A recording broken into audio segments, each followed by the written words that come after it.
चलो, welcome back. हम जो टॉपिक पढ़ रहे हैं कैश फ्लो स्टेटमेंट, इसमें हमने तीनों चीजें देखी है, ऑपरेटिंग एक्टिविटीज भी, इन्वेस्टिंग भी और फाइनेंसिंग भी। अब हम इसके क्वेश्चंस कर रहे हैं ताकि हमें और ग्रिप आ जाए इस टॉपिक पे।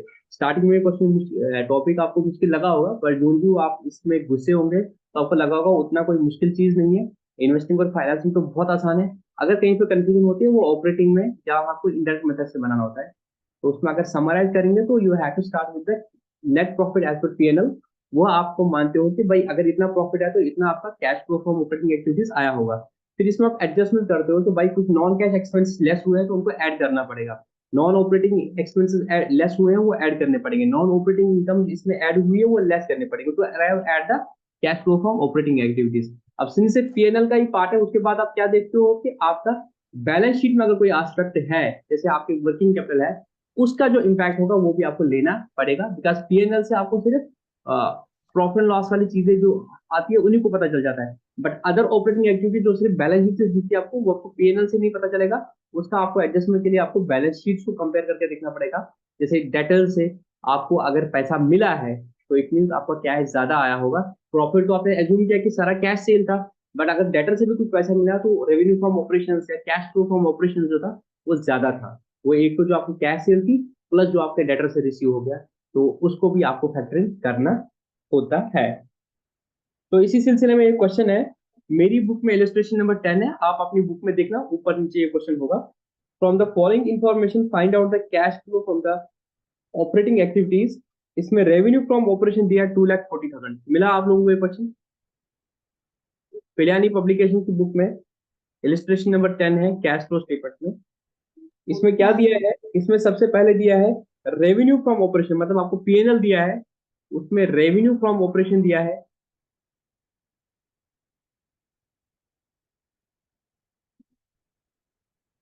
2,40,000। मिला आप लोगों को ये क्वेश्चन? Yes sir. चलो, सबको मिला। चलो, रेवेन्यू फ्रॉम ऑपरेशन अगर 2,40,000 है, उसके बाद एक्सपेंसेस कंज्यूम्ड है। एक्सपेंसेस आपके क्या है? Cost of material consume. मैं लिख ही लेता हूँ क्वेश्चन, नो मैटर, पता नहीं कौन कब कहाँ पढ़ रहा होगा इसको। कॉस्ट ऑफ मटेरियल कंज्यूम्ड है 1,40,000। उसके बाद आपका है सैलरीज 20,000। उसके बाद आपके हैं इंश्योरेंस प्रीमियम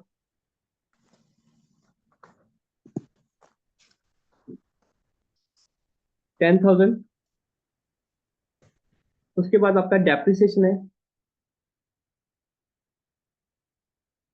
30,000। कुल मिला के ये टोटल खर्चा आपका हो गया 1,60,000, 1,70,000, 2,00,000। तो आपका जो उसके बाद निकलेगा प्रॉफिट, आपका जो निकलेगा साल का, वो निकलेगा आपका 40,000, रेवेन्यू माइनस एक्सपेंसिव। ठीक है। उसके बाद आपको एडिशनल इंफॉर्मेशन दी है 1/4/2017 का और 31 मार्च 2018 का। क्या क्या है आपके पास? ट्रेड रिसीवेबल, आपका बिल्स रिसीवेबल, आपका ट्रेड पेएबल, आपकी इन्वेंट्रीज,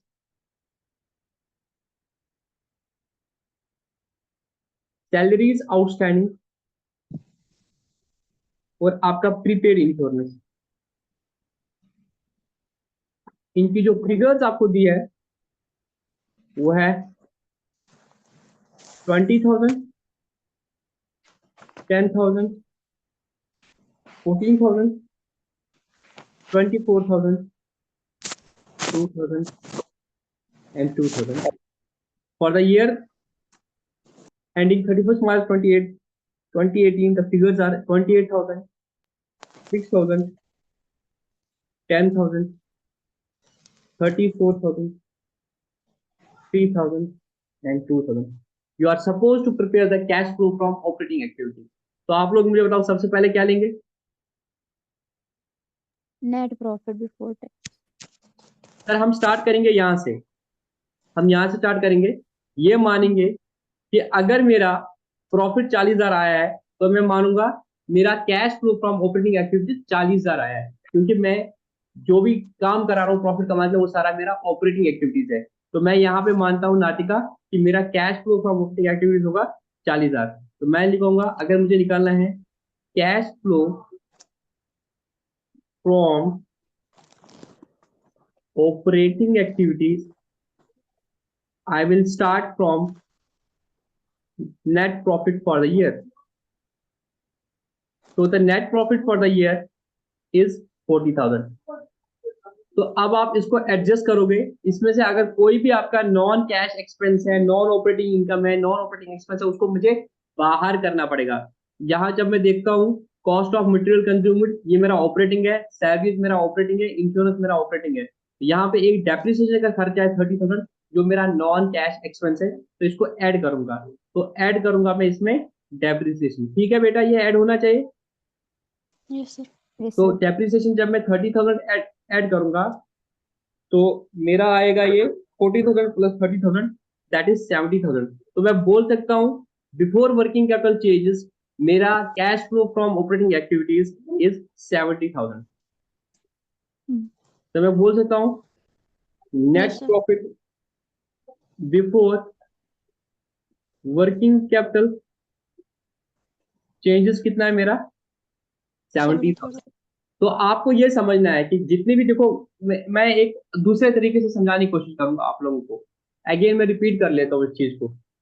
देखो आप जितनी भी एक्टिविटीज करते हो बेटा, याद करो 11th का स्टार्टिंग लेक्चर, आप जितनी भी एक्टिविटीज करते हो वो at the end trial balance में आती है। हाँ, summary. Yes, sir. सबकी समरी ट्रायल बैलेंस में आती है।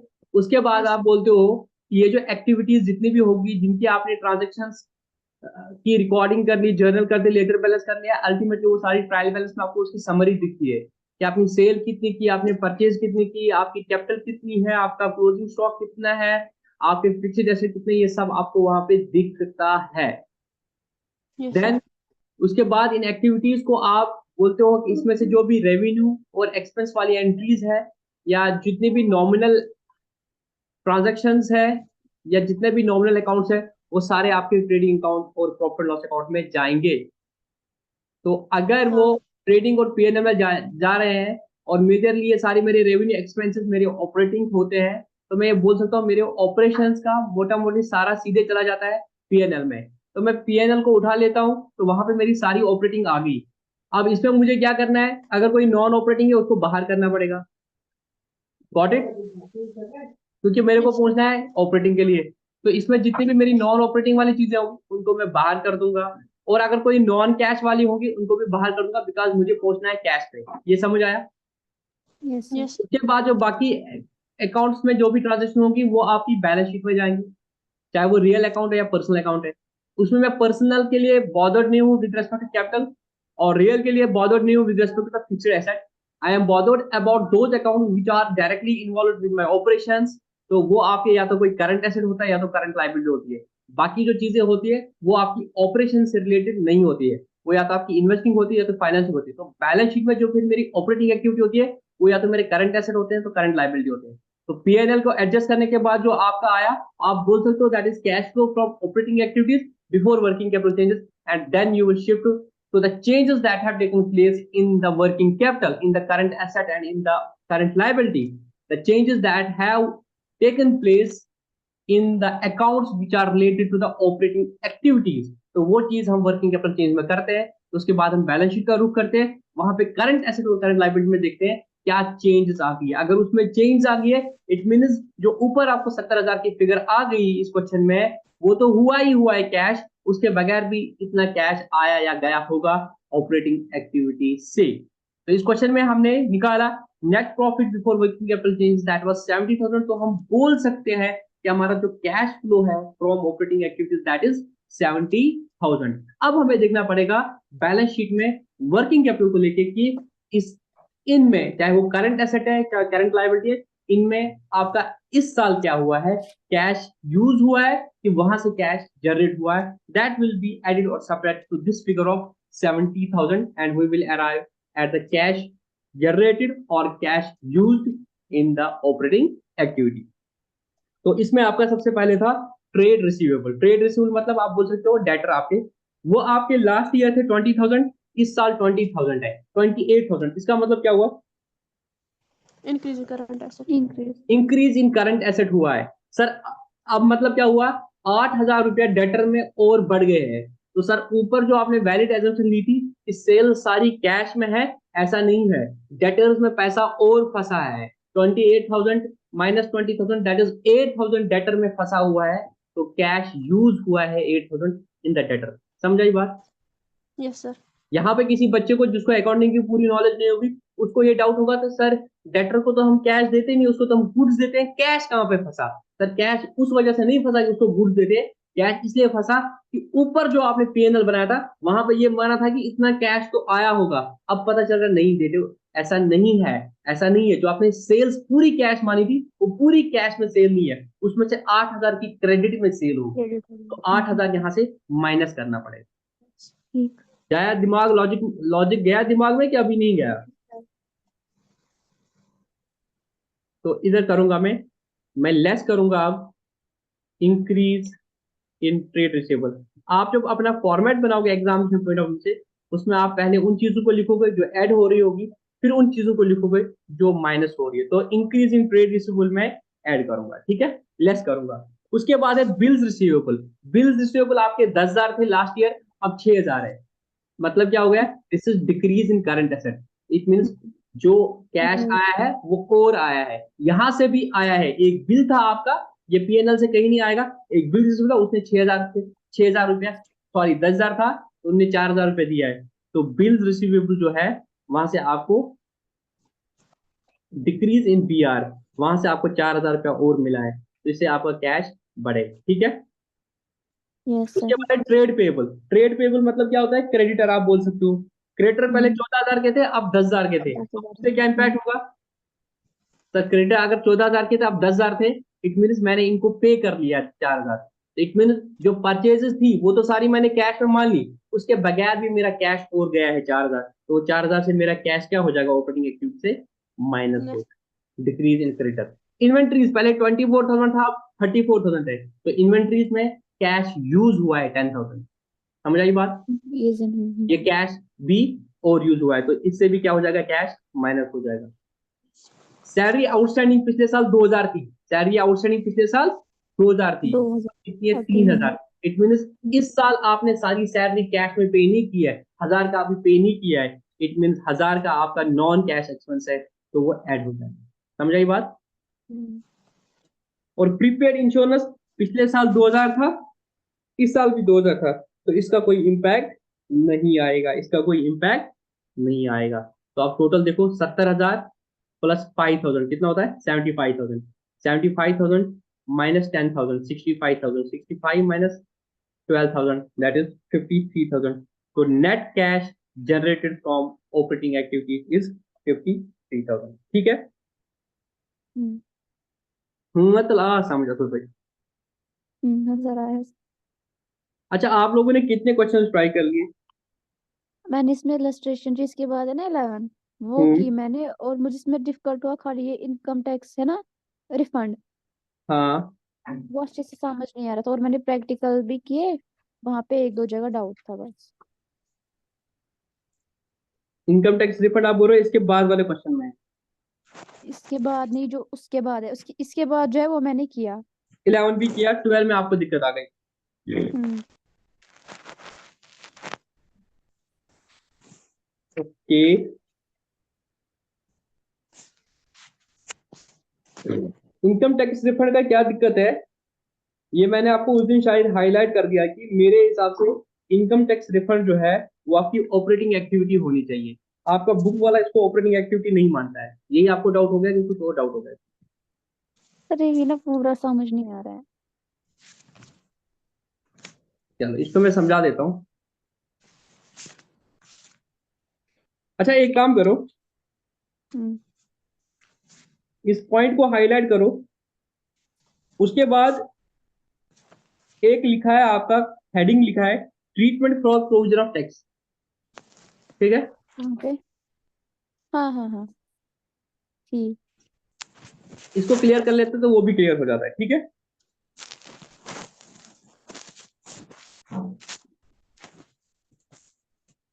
होता क्या है दोस्तों, देखो दो चीजें होती है। प्रोविजन का मतलब क्या होता है? टू प्रोवाइड फॉर, है ना। आपको लगता है कल को मेरा कोई कैश आउटफ्लो होगा, उसके लिए मैं आज प्रोविजन करता हूं, बिकॉज आज मुझे उसका कितना आउटफ्लो होगा मुझे पता नहीं है, तो मैं एस्टिमेट करता हूँ। प्रोविजन और लायबिलिटी में जो फर्क होता है वो मेजरली होता है, प्रोविजन के वक्त भी हमें लगता है कि नुकसान हो जाएगा, बट हमें ये नहीं पता हो कि हमारा कितना नुकसान हो जाएगा। या प्रोविजन के वक्त भी हमें पता होता है कि हमें देना पड़ेगा, बट हमें ये आइडिया नहीं होता कि हमें कितना देना पड़ेगा, इसलिए हम उसका प्रोविजन करते हैं। समझ आई बात। उसी यस में सर। आता है प्रोविजन फॉर टैक्स। क्या आता है? Provision for tax. जैसे एक और बताता हूँ मैं, हमारी प्रैक्टिकल कंपनी में हमारा होता है प्रोविजन फॉर ग्रेच्युटी। कंपनीज में या बड़े बड़े बिजनेस में एम्प्लॉयज को ग्रेच्युटी दी जाती है। अब कौन एम्प्लॉय कब रिटायर होगा, उसको कितनी ग्रेच्युटी देनी पड़ेगी, वो पता नहीं होता एग्जैक्टली, बट ये पता है कि भाई हमारी पॉलिसी है तो हमें देना पड़ेगा। उसके लिए हम हर साल प्रोविजन करते हैं, एस्टिमेट करते हैं। इसी तरीके से हर कंपनी को पता है कि मैं इस साल जब प्रॉफिट कमाऊंगा मुझे उस पर टैक्स देना पड़ेगा। अब फाइनली कितना टैक्स लगेगा वो उसे नहीं पता होता है, तो नॉर्मली वो क्या करते हैं, उसका प्रोविजन करते हैं। क्या करते हैं?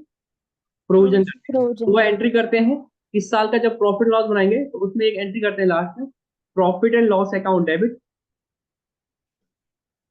To provision for tax. ये वो एंट्री करते हैं। सपोज 3 लाख का उनने प्रोविजन कर लिया, ये होता है profit loss account debit to provision for tax. ठीक है, ठीक है यहां तक। ठीक। ठीक है सर। उसके बाद जब वो अगले साल एक्चुअल टैक्स पे करेंगे, एक्चुअल टैक्स जब वो पे करेंगे तो वो एंट्री करेंगे इनकम टैक्स अकाउंट डेबिट, जो भी वो नाम होगा, डेबिट टू कैश। सपोज 2,50,000, 2,50,000।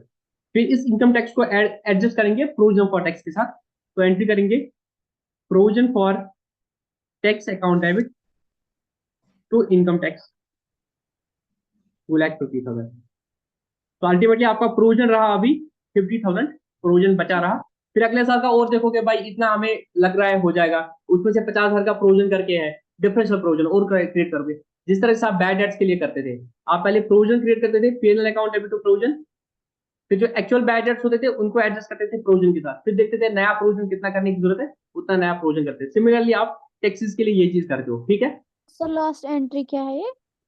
फिर जो प्रो इनकम टैक्स है इसको पीएनएल में तो नहीं लोगे अब दोबारा से खर्चा 2.5 लाख को, बिकॉज आपने पहले ही 3 लाख का प्रोविजन करके रखा था।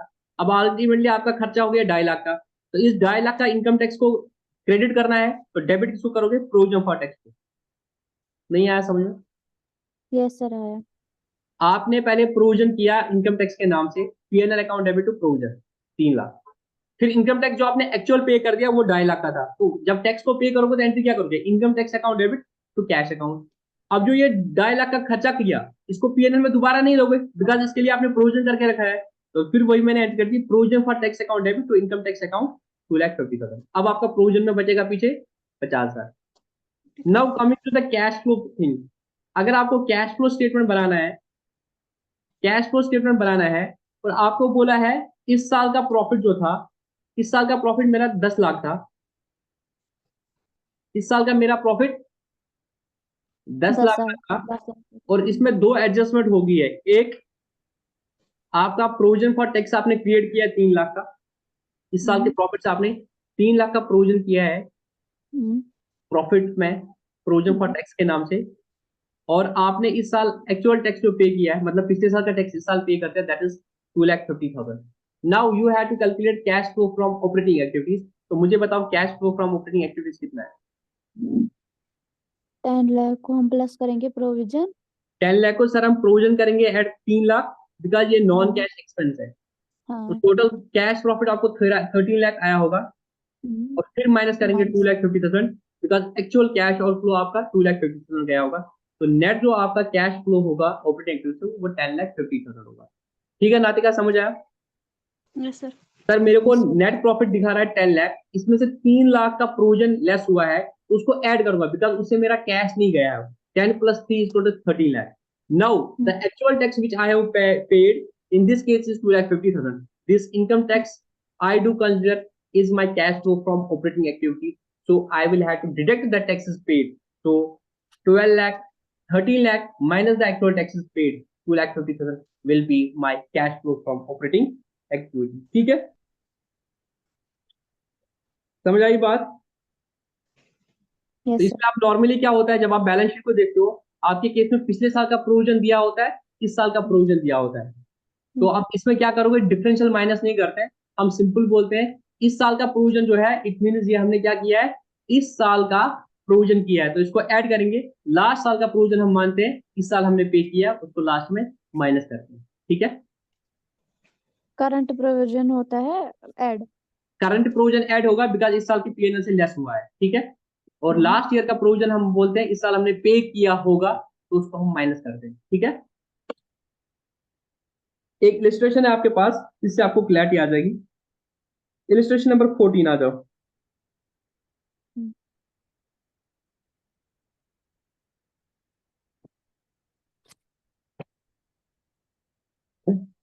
From the following are the extracts from the balance sheet of ABC Limited.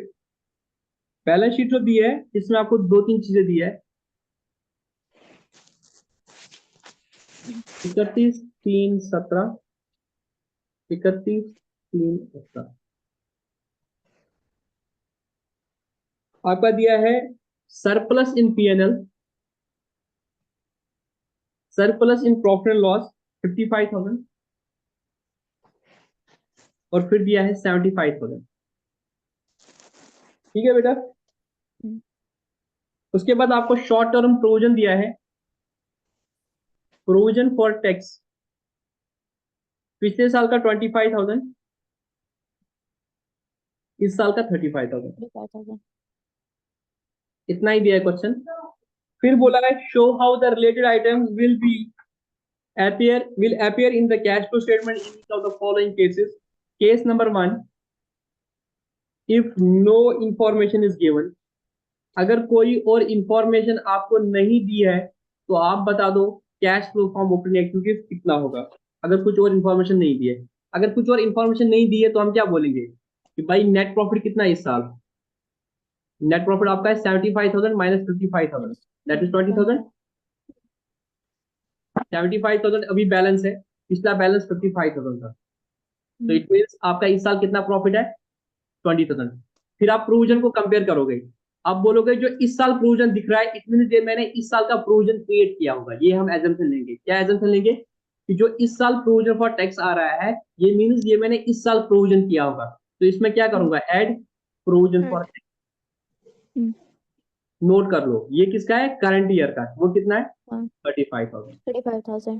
कितना आया 55,000।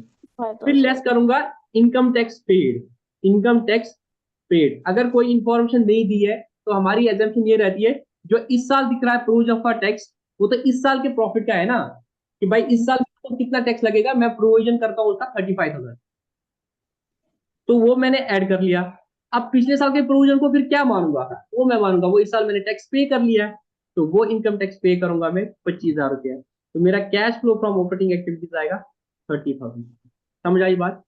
Yes sir. तो अगर कुछ नहीं लिया होगा तो हम लॉजिकली देखेंगे क्या होगा, इस साल का प्रोविजन क्या होगा कि जो मैं अगले साल जुलाई में पे करूंगा इस साल का टैक्स, तो उसका प्रोविजन है तो वो पीएनएल से लेस हो उसको ऐड करूंगा, और पिछले साल के प्रोविजन को क्या मानूंगा, अब वो इस साल मैंने टैक्स पे कर लिया तो उसको माइनस करूंगा because both are operating activity. ठीक है, और इसको क्यों ऐड बैक किया, बिकॉज ये मेरा नॉन कैश एक्सपेंस था और ये मेरा एक्चुअल कैश जो गया है टैक्सेस के नाम पे। समझ आई बात? Yes, sir. इसको मैं रब करूं यस तो अब अगर दूसरा केस दिया होगा, अब देखो क्वेश्चन बहुत इंपॉर्टेंट बनेगा। अब अगर दूसरा केस दिया होगा कि tax paid during the year is 30,000, अब केस क्या हुआ, tax paid during the year 30,000, ठीक है। हम्म। Tax paid during the year कितना है? 30,000.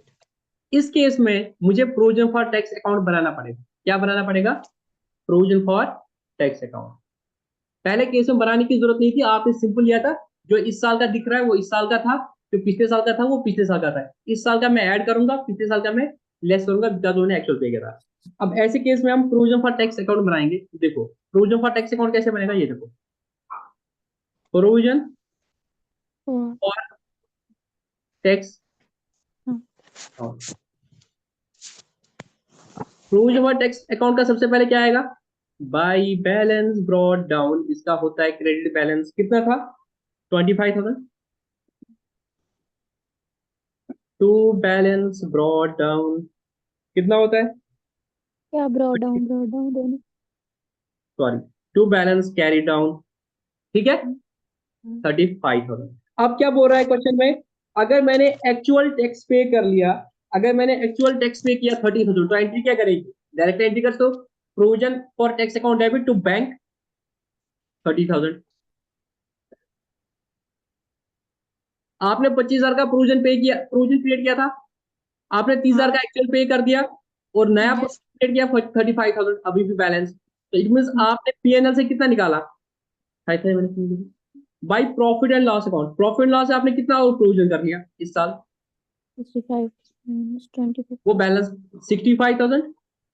65,000 इट मीन्स पीएनएल से आपने 40,000 लाया इस साल प्रोविजन, हम्म. है कि नहीं? देखो कैसे, हम्म, मैं दूसरे तरीके से दिखाऊंगा। देखो मैं अच्छे तरीके से आपको समझा दूंगा, इसको आप दूसरे तरीके से भी समझ सकते हो। Sorry. देखो बेटा, आपका प्रोविजन लास्ट ईयर का कितना था? 20,000, हम्म, 25,000 था। yes जब sir. आपने इस साल का टैक्स पे कर लिया, सपोज आपने उसको नाम इनकम टैक्स रखा, आपने एंट्री क्या कर दी, जो मैंने दिखाया था, income tax account debit 30,000 to bank 30,000, ठीक है। हम्म, अब आपने इसको इनकम टैक्स को कहाँ पे ट्रांसफर करना है? प्रोविजन पे। हम्म, तो आप एंट्री क्या करोगे? वहां पे प्रोविजन में कितना बचा हुआ है? 25,000 ही बचा हुआ है। हम्म, तो आप एंट्री क्या करोगे? Provision for for tax income account tax debit. Account debit 25,000 hmm, to income tax income tax account 25,000. 25,000। Hmm, income tax में तो अभी 5,000 बचा, हम्म, तो वो आप पीएनएल को डायरेक्टली भी डेबिट कर सकते हो। Profit and loss account debit 5,000 कर सकते हो। तो पिछला प्रोविजन खत्म हो गया, अब नया प्रोविजन कितना क्रिएट करना है? 35,000। तो फिर एंट्री करोगे, profit and loss account debit to provision for tax 35,000। Ultimately PNL से कितना कम हुआ है प्रोविजन? ये 35,000, ये 5,000, टोटल कितना हुआ है? पीएनएल से कितना डेबिट हुआ है? 40,000। तो मेरा प्रोविजन कितना ऐड हो जाएगा? 40,000 मेरा प्रोविजन ऐड हो जाएगा। तो इसको हम सिंपली कैसे करते हैं? प्रोविजन फॉर टैक्स अकाउंट बनाते हैं, ये डेबिट हो गया, ये क्रेडिट हुआ, ये ओपनिंग बैलेंस हो गया, ये क्लोजिंग बैलेंस हो गया, और यहाँ पे डालते हैं जितना एक्चुअल पे कर दिया, और बाकी मैंने पीएनएल से क्रिएट किया गया। तो मैंने एंट्री की है PNL account debit to provision for tax, कितना किया मैंने? 40,000। तो उस केस में मैं क्या करूंगा? उस केस में मैं क्या करूंगा? 40,000 यहाँ पे ऐड हो जाएगा, बिकॉज मैंने पीएनएल से 40,000 प्रोविजन क्रिएट किया है। 40 प्लस 20 60,000, और एक्चुअल में मैंने 30,000 टैक्स पे किया है। तो नेट मेरा ऑपरेटिंग एक्टिविटी से जो कैश आएगा वो आएगा 30,000। समझ आई बात? आवाज समझ चलना। सर यहाँ पे ये नहीं देखना है कि बैलेंस शीट में हम जो प्रेजेंट ईयर का कितना पे किया है, कि जो एडिशनल इंफॉर्मेशन होगी उसी के हिसाब से जाना है? बेटा additional information will prevail over the general information. पहले केस में क्या था, आपको प्रोविजन फॉर टैक्स दिया था बैलेंस शीट में 25,000 और 30,000, 25,000 पिछले साल का, 35,000 इस साल का दिया था। हम्म, ये आपको बैलेंस शीट में दिख रहा है ना provision for tax, it means अगर आपको बैलेंस शीट में दिख रहा है 25,000 लास्ट ईयर, इट मींस क्या था? आज की डेट तक आपने प्रोविजन क्रिएट किया 25,000, ठीक है। ठीक ठीक इस साल जब आपने बनाया तो दिख रहा है इस साल आज की डेट तक आपने प्रोविजन किया 35,000। अगर कुछ 35,000. इंफॉर्मेशन नहीं होती तो हम क्या मानते हैं? हम मानते हैं जो 35,000 इस साल प्रोविजन क्रिएट किया है, उतना ही हुआ है। इतना इस साल मैंने प्रोविजन क्रिएट किया होगा अगले साल के लिए, प्लस पिछले साल का तो मुझे पता चल गया होगा कितना टैक्स है, तो मैं 35,000 ऐड करूंगा बिकॉज ये मैंने पीएनएल से निकाल दिया है, प्लस माइनस क्या करूंगा जो मैंने एक्चुअल में पे किया। अब कोई इन्फॉर्मेशन नहीं दिया तो मैं मानता हूं कि पिछले साल का जो मैंने प्रोविजन क्रिएट किया था वो मैंने इस साल पे कर दिया हो। अब दूसरे केस में जब वो खुद ही बोल रहा है कि भाई इस साल जो आपने लास्ट ईयर आपने 25,000 प्रोविजन क्रिएट किया था, बट आपने टैक्स पे कर दिया 30,000, तो इट मीन आपको 5,000 का प्रोविजन और किया होगा इस साल। इस साल तो पीएनएल से और 5,000 रुपया निकाला होगा ना, तो वो 5,000 प्लस इस साल का प्रोविजन कितना है 35,000, तो इस साल आपने प्रोविजन कितना किया होगा वो 35,000 प्लस जो पिछले साल का एक्स्ट्रा 5,000 पे कर दिया, तो आपने 40,000 प्रोविजन क्रिएट किया होगा। तो जो प्रॉफिट आपका 20,000 आ रहा है ये तब आ रहा है इसमें 40,000 लेस हुआ है, तो 40,000 ऐड करूंगा, फिर एक्चुअल लेस करूंगा। समझ आई बात? हाँ। अब तीसरा केस देखो, अगर पिछले साल का टैक्स आपने 15,000 ही पे किया है, अब क्या बोलोगे? Again provision for tax account बनाओगे। प्रोविजन फॉर टैक्स अकाउंट जब आप बनाओगे तो देखो क्या होगा। अब इस केस में क्या होगा, आपने पिछले साल कितना प्रोविजन बनाया था 25,000, अभी क्लोजिंग बैलेंस कितना दिख रहा है 35,000, एक्चुअल टैक्स इस साल कितना पे किया 15,000। 15,000। अब आप क्या बोलोगे? आप लॉजिकली देखो, आप बोलते हो कि मुझे 35,000 प्रोविजन चाहिए, पिछले साल 25,000 बनाया था, उसमें से 15,000 यूज हो गया, कितना हो गया? तो फिर पीछे कितना बचा प्रोविजन 10,000। पिछले साल का प्रोविजन आपने 25,000 किया था, इसके ऊपर टैक्स आपने 15,000 पे किया, इट मीन अभी भी आपको पिछले साल का 10,000 बचा हुआ है, और इस साल आप कितना क्रिएट करना है 35,000, तो पीएनएल से कितना लाओगे? खाली पीएनएल से 25,000 लाएंगे। तो by balance brought down 25,000 to balance carry down 35,000 closing, ये आपने एक्चुअल पे कर लिया। आप टोटल करो 50,000, बाई टोटल 50,000 है, उसमें से 25,000 पुराना था, तो 25,000 इस साल का क्रिएट करेंगे बैलेंस फिगर। इस साल आपने प्रोविजन 25,000 किया होगा, तो आप अगर देखो अगर आपने इस साल प्रोविजन 25,000 किया है तो प्रॉफिट में कितना कम हुआ होगा 25,000, तो कितना ऐड करेंगे 25,000, तो इस केस में क्या बनेगा? प्रोविजन फॉर टैक्स 25,000, टोटल 45,000, इसमें से एक्चुअल टैक्स पे किया होगा 15,000, लास्ट में आएगा 30। तीनों केस में कोई फर्क नहीं पड़ेगा बिकॉज एक वहां पे ऐड हुआ होगा, दूसरा नीचे लेस हुआ होगा, फर्क कुछ नहीं पड़ेगा। बट ये दिखाने के लिए एक्चुअल कितना प्रोविजन किया होगा इसके लिए आपको ये मेहनत करनी पड़ेगी। ठीक है, समझ आई बात? हाँ, अब मेरा मेरा पॉइंट क्या था कि जिस तरह से हम इन टैक्सेस को, चाहे वो प्रोविजन हो या ये है, दोनों को ऑपरेटिंग एक्टिविटीज मानते हैं। फर्क इतना था, प्रोविजन टैक्स को उसको मैं इसलिए ऐड करता हूँ बिकॉज वो मेरा नॉन कैश एक्सपेंस है, उसमें कोई कैश गया नहीं होता है, एक्चुअल में जो कैश गएगा वो लेस होगा।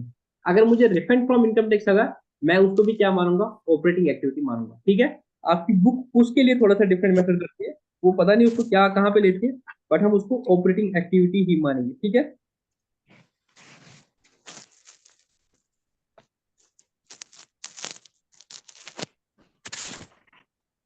और प्रैक्टिकल क्वेश्चंस में आप कहाँ पे पहुंचे थे?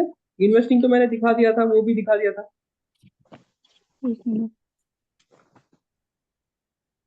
चलो एक थ्योरी चीज है, एक बार इस पे आ जाओ। 14.39 है मेरी बुक में, इसको थोड़ा सा पढ़ लेते हैं। क्या है topic? It is treatment of some extraordinary items in cash flow statement. कुछ चीजों के बारे में बोलता है, हालांकि ये मैंने बता दिया है, अब थ्योरेटिकली मैं देख रहा हूँ कुछ चीजें छूट तो नहीं गई है, इसको पढ़ लेते हैं। Following is the treatment of interest and dividend in various case. कहाँ पे? मतलब जहां पे ये फाइनेंसिंग एक्टिविटी वाला खत्म हो रहा है ना, उसके बाद आ जाओ इलस्ट्रेशन जहां पे फाइनेंसिंग एक्टिविटी वाली खत्म हो रही है। हाँ हाँ। अब उसमें क्या बोल रहा है देखो, इंटरिम इंटरेस्ट और डिविडेंड के बारे में मैंने आपको बोला था भाई, आप इस केस में क्या देखोगे, अगर कोई फाइनेंसिंग कंपनी है जो फाइनेंसिंग एक्टिविटी मतलब जो फाइनेंशियल में डील करती है, जिनका principal revenue generate activity finance है, उनको छोड़ के बाकी सब कंपनीज के लिए इंटरेस्ट और डिविडेंड जो है, अगर वो इंटरेस्ट पे कर रहे हैं तो वो उनका फाइनेंसिंग एक्टिविटी, और अगर उनको इंटरेस्ट मिल रहा है तो वो उनकी investing activity. But financing company के लिए इंटरेस्ट पे करना, इंटरेस्ट मिलना, ये दोनों ऑपरेटिंग एक्टिविटी है। ठीक है, चलो पढ़ लो क्या लिखता है। Following is the treatment of interest and dividend in the various cases. पहला केस क्या लिखा है, cash flow from interest and dividend received by a financial enterprise. अगर एक फाइनेंशियल एंटरप्राइज है, उसको अगर मिल रहा है इंटरेस्ट, उसको अगर मिल रहा है डिविडेंड, वो किस पे मिल रहा है उसको, जो इन्वेस्ट उसने इन्वेस्टमेंट्स की है। पर उसकी इन्वेस्टमेंट्स क्या है, उसको तो काम ही यही है ना। जो बैंक है, बैंक का काम ही तो है ना इंटरेस्ट कमाना। तो बैंक के लिए इंटरेस्ट क्या है, ऑपरेटिंग एक्टिविटी। ऑपरेटिंग। तो उनके लिए जो जो फाइनेंसिंग कंपनीज है, उनका तो काम ही है ना शेयर्स में पैसा लगाना। वहां से अगर उनको डिविडेंड भी मिलेगा, वो भी उनकी ऑपरेटिंग एक्टिविटी। मेरे लिए डिविडेंड कमाना is not my operating activity, that is my investing activity. But जो ट्रेडर होगा, जो शेयर्स में डील करता है, उसके लिए डिविडेंड कमाना क्या है, फाइनेंसिंग ऑपरेटिंग एक्टिविटी है। ठीक है। Yes. बट अगर कोई और टाइप ऑफ एंटिटी है अदर देन फाइनेंसिंग कंपनी, अगर कोई और एंटिटी है, वो इंटरेस्ट और डिविडेंड उनको मिल रहा है, तो वो उनकी क्या कहलाई जाएगी, investing activity. But financing company को अगर इंटरेस्ट और डिविडेंड मिल रहा है, तो वो उनकी क्या हो जाएगी बेटा, ऑपरेटिंग एक्टिविटी। क्या हो जाएगी, ऑपरेटिंग एक्टिविटी। मैं इसको थोड़ा समराइज बनाऊंगा, आप इसको चाहो तो अपनी नोट करो। ठीक है। इंटरेस्ट एंड डिविडेंड, ठीक है। इसको हम दो तरीके में करेंगे, रिसीव्ड, क्या हो सकता है, रिसीव हो सकता है, पे हो सकता पेड हो सकता है। ठीक है। है। रिसीव्ड बाय फाइनेंसिंग कंपनी हो सकता है, अदर कंपनी हो सकता है, other than financing company. Paid भी हो सकता है, फाइनेंसिंग और अदर कंपनी। फाइनेंसिंग कंपनी और अदर कंपनी। ठीक है। अब देखो, अगर इंटरेस्ट या डिविडेंड रिसीव हुआ है फाइनेंसिंग कंपनी को, उनके लिए ये क्या कहलाएगी, ऑपरेटिंग। Operating activity. बिकॉज उनका काम ही यही है, लोन लेना, लोन देना, पैसा इन्वेस्ट करना, ये उनका काम ही है। तो इस पर जो भी इनको इनकम मिलेगी, चाहे वो इंटरेस्ट होगा या डिविडेंड होगा, वो इनकी क्या कहलाएगी, ऑपरेटिंग। Operating. उनके बगैर अगर कोई और कंपनी है जिसको कहीं पे इंटरेस्ट मिला है उसकी इन्वेस्टमेंट पे, या उनने कहीं शेयर्स में इन्वेस्ट किया, वहां पे उनको डिविडेंड मिला है, तो वहां से जो भी उनको इनकम आएगी वो कहलाई जाएगी इन्वेस्टिंग एक्टिविटी। Investment activity. ठीक है बेटा। Yes, sir. यहाँ तक कोई doubt? No, sir. No sir. अब देखो, अब अगर कैश आउटफ्लो है आपका इंटरेस्ट और डिविडेंड पे, इंटरेस्ट और डिविडेंड पे आपको कैश आउटफ्लो हो रहा है, कैश आउटफ्लो हो रहा है, तो ये मैंने अदर इनकम लिखा है, ये अदर इनकम नहीं है, अदर कंपनी है। तो अदर कंपनी के लिए, अदर कंपनी के लिए जितना भी कैश आउटफ्लो होगा इंटरेस्ट के लिए और डिविडेंड के लिए, वो इनका क्या कहलाया जाएगा, वो इनका कहलाएगा फाइनेंसिंग एक्टिविटी। क्या कहलाएगा, सर रिपीट कीजिए, मुझे एग्जिट हो गया था। कहाँ से रिपीट करना है? यहाँ तक मैंने सुना, अब पेड जब आपने स्टार्ट करा था उसी टाइम। अगर डिविडेंड या इंटरेस्ट मैं पे कर रहा हूँ और मैं फाइनेंस कंपनी नहीं हूँ, तो मेरा क्या होगा, किस पे मैं इंटरेस्ट पे किया होगा, जो मैंने लोन उठाया होगा, हाँ हाँ, या फाइनेंसिंग जो एक्टिविटी। मैंने डिविडेंड, जो मैंने शेयर्स इशू किए होंगे उस पे मैंने डिविडेंड दिया होगा, तो वो मेरा क्या कहलाएगा, फाइनेंसिंग,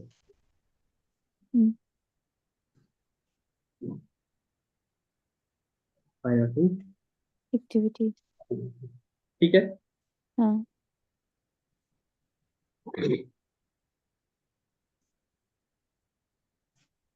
अब फाइनेंसिंग कंपनी में देखा जाए तो इसमें मैं फर्दर दो करूंगा, एक इंटरेस्ट करूंगा अलग और डिविडेंड करूंगा अलग। डिविडेंड अलग। फाइनेंसिंग कंपनी जो भी डिविडेंड देगी वो किस पे देगी, अपनी कैपिटल पे, तो उसकी कैपिटल क्या कहलाई जाएगी, वो भी फाइनेंसिंग एक्टिविटी कहलाई जाएगी। फाइनेंसिंग। क्योंकि वो तो अपना मेन कैपिटल ले रहा है ना। तो इंटरेस्ट में भी आपको देखना पड़ेगा दो तरह की। इंटरेस्ट आपका, अगर इसका लॉन्ग टर्म लोन है कोई, अगर इसका लॉन्ग टर्म लोन है टुवर्ड्स प्लांट एंड मशीनरी, वैसे तो इसका कुछ होगा नहीं, इसमें छोड़ दो, सिंपल याद रखो। फाइनेंसिंग कंपनी का जो भी इंटरेस्ट होगा वो इसका क्या लाएगा, ऑपरेटिंग एक्टिविटी। क्या कहलाएगा, ऑपरेटिंग एक्टिविटी। सिंपल याद रखो, ठीक है। क्योंकि इसका काम ही है लोन पे पैसा लेना, चाहे आप वो शॉर्ट टर्म ले ले या वो लॉन्ग टर्म, बट जो कैपिटल होगी उसकी, वो उसकी फाइनेंसिंग एक्टिविटी है, ठीक है। Interest and dividend received from short term investment, चाहे वो किसी की होगा, वो आपका क्या होगा, ऑपरेटिंग एक्टिविटी। अगर आपकी शॉर्ट टर्म इन्वेस्टमेंट है तो वो आपकी ऑपरेटिंग एक्टिविटी होगी। Interest received on trade advance, trade advance अगर आपका कोई है, वहां से कोई इंटरेस्ट मिला तो वो ऑपरेटिंग है, वो दोनों के लिए ऑपरेटिंग है। अगर मेरा ऐसा चीज है कि भाई मैं आप मेरे डेटर हो और आपने यहाँ पर 30 दिन का मैंने आपको क्रेडिट पीरियड दिया है, आपने उस दिन के अंदर पेमेंट नहीं किया, फिर मैंने इंटरेस्ट चार्ज किया, तो मेरी इंटरेस्ट एक्टिविटी इन्वेस्टिंग नहीं होगी, वो भी मेरी ऑपरेटिंग एक्टिविटी। समझ आई बात। हम्म। मैं फाइनेंस कंपनी नहीं हूँ, मैं नॉर्मल बिजनेस करता हूँ। मैंने डेटर को बोला है तुम्हारा क्रेडिट पीरियड जो है वो 30 दिन का है, अगर तुमने 30 दिन के अंदर तो पेमेंट दी तो मुझे तुम कोई इंटरेस्ट नहीं दोगे, बट अगर तुमने 30 दिन के बाद डिले कर दिया तो तुम मुझे इंटरेस्ट दोगे। वहां पे जो इंटरेस्ट अगर मैं कमाऊंगा, रेयरली ऐसा कमाते हैं, बट अगर कमाऊंगा तो वो मेरा क्या कहलाएगा, वो मेरा ऑपरेटिंग एक्टिविटी कहलाएगा, ठीक है।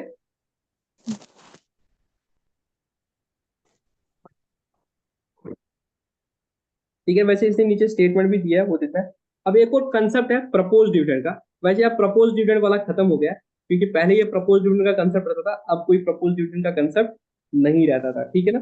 अब कोई प्रपोज डिविडेंड का कंसेप्ट आपको बुक में नहीं दिखना चाहिए। आप मेरे बाद किसी की लेटेस्ट बुक है क्या, मेरी बुक है 2020 की, 21st रिवाइज्ड एंड एनलार्ज्ड, किसी की बुक उसके बाद वाली है, इन्होंने अभी भी प्रपोज डिविडेंड का कंसेप्ट रखा है कि नहीं रखा है। उसके बाद आपका प्रपोज डिविडेंड वाला कंसेप्ट है, आपकी बुक में इन्होंने प्रपोज डिविडेंड वाला कंसेप्ट दिया नहीं दिया है। आपको कौन सी पे है ना, कौन सा मैं वाला टॉपिक आ रहा है? जो मैंने अभी पढ़ाया था ना आपको, उसके बाद ही था प्रपोज डिविडेंड। आपकी बुक में प्रपोज डिविडेंड के नाम से कुछ दिया है, मेरे हिसाब से ये अब नहीं होना चाहिए रिलेवेंट, है नहीं है। प्रोविजन टैक्स के बाद पढ़ा। हाँ टैक्स, आप जस्ट इलस्ट्रेशन देखो, मैंने आपको प्रोज ऑफ टैक्स वाला पढ़ा दिया, उसके बाद हम हम्म। इन्वेस्टिंग एक्टिविटी पे आ गए, फिर फाइनेंसिंग एक्टिविटी पे आ गए, वो सब होके फिर treatment of some extraordinary items in cash flow statement आ गया था, जिसमें मैंने इंटरेस्ट डिविडेंड पढ़ा दिया। उसके बाद मेरी बुक में प्रपोज डिविडेंड है। आपकी बुक में हाँ, प्रपोज डिविडेंड के बारे में कुछ लिखा है। कैसे propose dividend, treatment of propose dividend. पहले बैलेंस शीट में ना आपको प्रपोज डिविडेंड दिखता था। पहले हम क्या करते थे, 31 मार्च को ही बोलते थे यार, जिस तरह से हमें बाकी टैक्स पे देना पड़ेगा उस तरह से हमें इस साल का प्रपोज डिविडेंड भी प्रपोज करना पड़ेगा, ठीक है ना। तो हो सकता है कि हमें डिविडेंड देना, तो वो प्रपोज करते थे, बट इस चीज को खत्म किया ए स्कोर ने, बोला it's not an contingency and events occurring after the balance sheet, एक ए स्कोर होता है, तो वो हटा दिया था कि प्रपोज डिविडेंड आपका बैलेंस शीट में नहीं आना चाहिए, because it's not an event occurring after the balance sheet. क्योंकि ये ना एजीएम में होता है, तो वो अलग से कंसेप्ट है, वो तुम्हें याद रखने की जरूरत नहीं। तो कायदे से नहीं आना चाहिए बैलेंस शीट में, बट अगर प्रपोज डिविडेंड बैलेंस शीट में आ गया, प्रपोज डिविडेंड अगर बैलेंस शीट में आ गया, तो इसका मतलब क्या है, आपने इस साल के प्रॉफिट से इतना पैसा निकाल दिया है, ये सोचते हो कि ये हम डिविडेंड देते हैं, तो इस साल के प्रॉफिट से वो ऐड हो जाएगा, ठीक है। हम्म। और कितना एक्चुअल में पे किया होगा वो आपको क्वेश्चन में एडिशनल इन्फॉर्मेशन दिया होगा, और अगर नहीं दिया एडिशनल इन्फॉर्मेशन तो ये माना जाएगा कि पिछले साल का प्रपोज डिविडेंड था वो इस साल हमने पे कर लिया होगा, और वो फिर अब क्या होगा, वो प्रपोज जो इस साल का डिविडेंड पे किया होगा वो फाइनेंसिंग एक्टिविटी होगी। समझ आई बात। हम्म। वहां पे क्या था, दोनों ऑपरेटिंग थी, प्रोविजन फॉर टैक्स भी ऑपरेटिंग था, एक्चुअल टैक्स पे कर दिया वो भी ऑपरेटिंग था। तो वहां पे प्रोविजन फॉर टैक्स में हम क्या करते थे, प्रोविजन फॉर टैक्स जो था उसको ऐड कर लेते थे, क्योंकि वो पीएनएल से लेस हुआ है, और एक्चुअल टैक्स को लेस करते थे, दोनों को ऑपरेटिंग से लेस करते थे। पर डिविडेंड क्या है, डिविडेंड आपकी फाइनेंसिंग एक्टिविटी है। अगर आपने आप कोई भी डिविडेंड प्रपोज किया है तो आपने उसको पीएनएल से लेस किया होगा। हाँ। अगर आपका प्रॉफिट 10 लाख था, समझ लेना मेरी बात, अगर आपका प्रॉफिट 10 लाख था, आपको लग रहा है कि हमें 1 लाख का डिविडेंड देना पड़ेगा सपोज, तो आपने प्रपोज डिविडेंड की एंट्री कर ली, तो आपने एंट्री क्या कर दी, पीएनएल अकाउंट डेबिट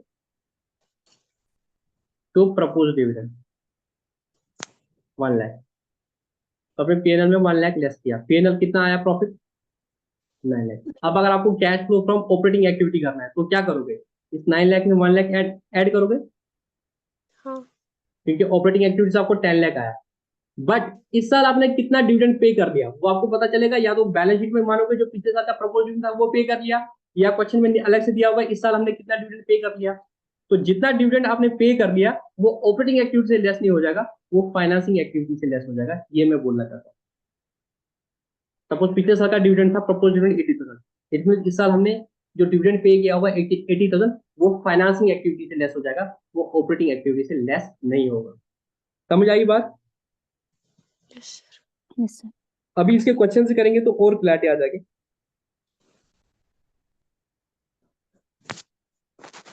जैसे एक इलिस्ट्रेशन है, मैं उसको करा लेता हूँ, इसके बाद ये इलिस्ट्रेशन। अभी ऐसे चैप्टर खत्म नहीं हुआ, अब क्या करेंगे, आपको जो बाकी सॉल्व इलिस्ट्रेशन थी ना कैश फ्लो फ्रॉम ऑपरेटिंग की, वो करनी है। और मतलब हमारा जो नेक्स्ट लेक्चर होगा, कल नहीं परसों जो हमारा नेक्स्ट लेक्चर होगा, और उसके बाद फिर एक और लेक्चर हमारा होगा, तो 2 लेक्चर अभी हम होंगे, उसमें हम फुल फ्लेज्ड क्वेश्चन करेंगे। अभी तक हमने क्या किया, या तो खाली ऑपरेटिंग किया, या तो खाली इन्वेस्टिंग किया, या तो फाइनेंसिंग कर लिया। अब हमें करने हैं क्वेश्चन जिसमें हम क्या करेंगे, तीनों चीजें करेंगे, पूरा कैश फ्लो स्टेटमेंट बनाएंगे कंसोलिडेटेड। ठीक है, चलो एक क्वेश्चन में लिखता हूं, following are the extract from the balance sheet of the Deepak limited. तो दीपक लिमिटेड की बैलेंस शीट है, आपका सरप्लस इन पीएनएल है, ये आपका ईयर 1 था, ये ईयर 2 का एंड था। ठीक है, ये 1 लाख था, ये आपका 2 लाख है। ठीक है, और यहाँ पे दिखाया प्रपोज डिविडेंड, प्रपोज डिविडेंड कितना है बेटा, ये 50,000 है, ये 75,000 है। अब आपको बताना है कि ये चीजें जो है आपकी कैश फ्लो स्टेटमेंट में कैसे आएंगी। सबसे पहले हम क्या बनाएंगे, कैश फ्लो स्टेटमेंट बनाएंगे। जब आप cash flow from operating activity बनाओगे तब क्या होगा, net profit for the year कितना आएगा, 2 लाख माइनस 1 1 लाख, तो 1 लाख आएगा। फिर आप क्या लाख। बोलोगे कि भाई ये प्रपोज डिविडेंड इस साल का है, ये लास्ट ईयर का था, है कि नहीं। तो आप क्या बोलोगे कि ये जो 75,000 है ये इस साल का प्रपोज डिविडेंड हमने क्रिएट किया है, तो ये पीएनएल से किया होगा, एंट्री की होगी PNL account debit to propose dividend. तो प्रपोज डिविडेंड को आप क्या करोगे, ऐड करोगे, ऐड। हाँ। ऐड प्रपोज डिविडेंड 75,000, तो टोटल आएगा 1,75,000। तो आपका जो cash flow from operating activities है वो आएगा 1,75,000। अब पिछले साल का प्रपोज डिविडेंड आप क्या मान रहे हो, इस साल हमने पे किया होगा, तभी तो खत्म हो गया ना ये। तो ये जो आपने पे किया होगा डिविडेंड, ये आपकी ऑपरेटिंग एक्टिविटी नहीं है, ये आपकी क्या है, फाइनेंसिंग एक्टिविटी। तो जब आप cash flow from financing activity दिखाओगे, वहां पे आप दिखाओगे डिविडेंड पेड।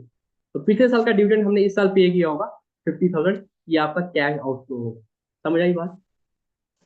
सर तो मतलब ऐसे दिखाना है। टैक्सेस के केस में हम क्या करते थे, वो ऑपरेटिंग ही था, कभी प्रोविजन को ऐड करते थे, एक्चुअल टैक्स को पे करते थे, दोनों ऑपरेटिंग एक्टिविटी में होता था। बट डिविडेंड जो आप पे करते हो वो तो फाइनेंसिंग एक्टिविटी है, डिविडेंड जब आप पे करते हो वो तो फाइनेंसिंग एक्टिविटी। तो पिछले साल का डिविडेंड जो इस साल पे किया होगा वो फाइनेंसिंग एक्टिविटी में से लेस हो जाएगा, बट ऑपरेटिंग एक्टिविटी में क्या हो जाएगा, जो इस साल का प्रपोज डिविडेंड होगा वो एड बैक होगा, बिकॉज ऑपरेटिंग से हमने ज्यादा कमाया होगा ना, कितना कमाया होगा ज्यादा, 1 लाख, ये मतलब जो इस साल आपने प्रपोज डिविडेंड लेस किया, propose dividend is a financing activity, तो इधर क्यों आना है, वो इससे तो कैश गया नहीं है ना प्रपोज डिविडेंड पे, तो वो एड बैक हो जाएगा। तो ऑपरेशन से आपने 1,75,000 कमाया इस साल, या ऑपरेटिंग से आप बोल सकते हो आपके पास कैश है 1,75,000, और फाइनेंसिंग के आपको जो कैश चला गया वो 50,000।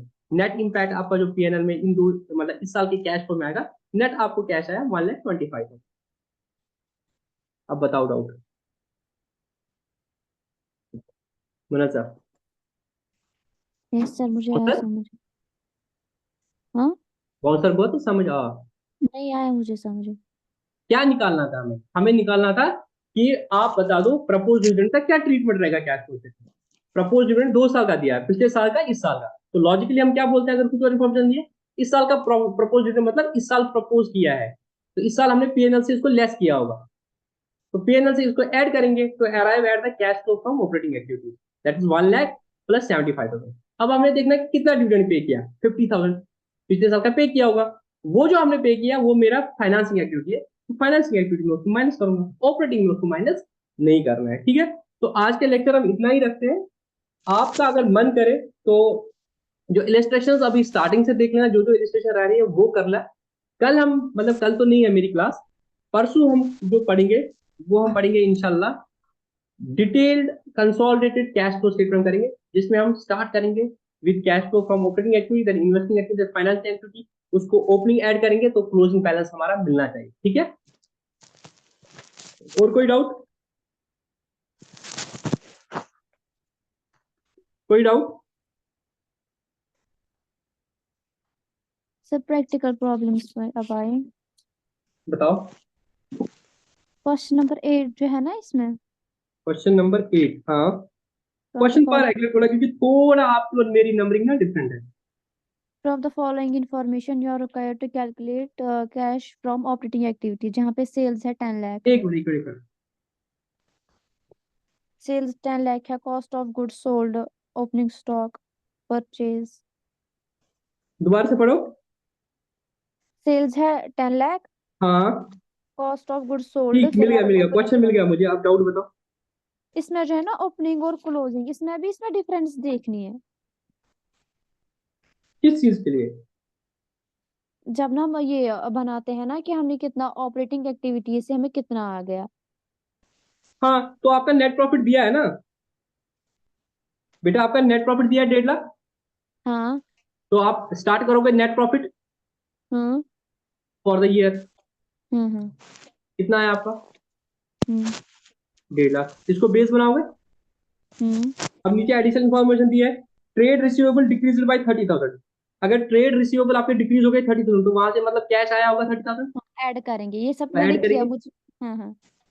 उसके बाद लिखा है प्रीपेड एक्सपेंस इंक्रीज बाय 5,000, तो माइनस करेंगे, हम्म इससे कैश फंसा होगा। ट्रेड हाँ। Payable decrease by 15,000, trade payable अगर 15,000 से डिक्रीज हो गई तो यहाँ पे भी कैश दिया होगा। Hmm outstanding expenses increased by 3,000, outstanding expenses increase by 3,000, इससे हम्म आपका कैश नहीं गया होगा, इट मींस आपने सारे खर्चे कैश में नहीं पे कर लिए, तो 3,000 से ऐड हो जाएगा। ऑपरेटिंग एक्सपेंसेस इंक्लूड डेप्रिसिएशन 25,000, तो 25,000 की डेप्रिसिएशन ऐड हो जाएगी, बिकॉज तो नॉन कैश है। हम्म अब एक कैश है, जो ऊपर दिया था उसमें एक कैश है, उसमें ओपनिंग स्टॉक दिया था 2.5 लाख, क्लोजिंग स्टॉक दिया था 2 लाख, तो इट मीन 50,000 आपको वहां से भी रियलाइज हुआ ना स्टॉक से, वो कैश है इसमें। जो ओपनिंग स्टॉक था वो 2.5 लाख था, जो आपको नॉर्मली बैलेंस शीट में दिया होता है।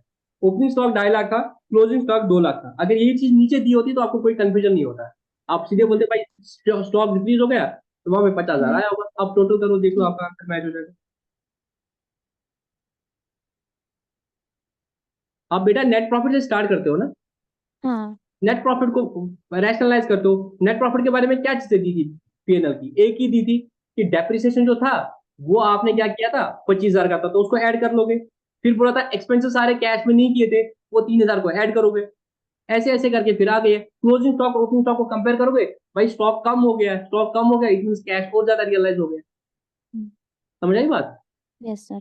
अब इसको टोटल करो, आपका बराबर आएगा जो आपके बुक में आंसर होगा। हाँ मैंने ये किया था, बस मुझे ये देखना था कि इसमें क्लोजिंग और ओपनिंग का भी ये कंपैरिजन हाँ करना है कि आना नहीं। चाहिए ना बेटा, क्यों नहीं आएगा? That is your current asset ना। हम्म अब आप लोग खुद से क्वेश्चंस कर लो, बट मैं अगेन यही बोलूंगा, जितना जल्दी करोगे ना, जितना ज्यादा करोगे उतना क्लैरिटी आ जाएगी, ठीक है ना। 2 से 3 सर लेक्चर और अब लगे। जो ये है ना ये इनकम टैक्स रिफंड, हाँ वो हम ऑपरेटिंग एक्टिविटी लेंगे। हाँ, वो ऑपरेटिंग बुक वाला क्या ले रहा है, उसको कहाँ पे ले रहा है? हम्म मेरे लॉजिक के हिसाब से इनकम टैक्स रिफंड जो है वो ऑपरेटिंग है, और वो हम्म एक दूसरा चीज था short term interest, short term borrowing था ना आपका, वो हम्म मैं वर्किंग कैपिटल मार रहा था, है ना। तो इन दो हम्म पॉइंट्स पे मैं दोबारा रिविजिट करूंगा, मुझे व्हाट्सएप पे मैसेज कर देना। मेरे हिसाब से ये दोनों ऑपरेटिंग है, ठीक है। ठीक। कुछ होगा तो मैं बताता हूँ, मेरे हिसाब से दोनों ऑपरेटिंग है, तो ऑपरेटिंग में ही कर लो जो भी करना है। रिफंड आया तो ऐड हो जाएगा, पे कर लिया तो लेस हो जाएगा, ठीक है। और कोई डाउट? नाटिका आपके यही डाउट थे कि कुछ और डाउट था? सर यही था इनकम टैक्स रिफंड। ठीक है, उसमें मेरा अभी याद रखो ऑपरेटिंग है, कुछ और होगा तो मैं आप लोगों को पढ़ के बताऊंगा, ठीक है। चलो गुड नाइट, अल्लाह हाफिज। अल्लाह हाफिज।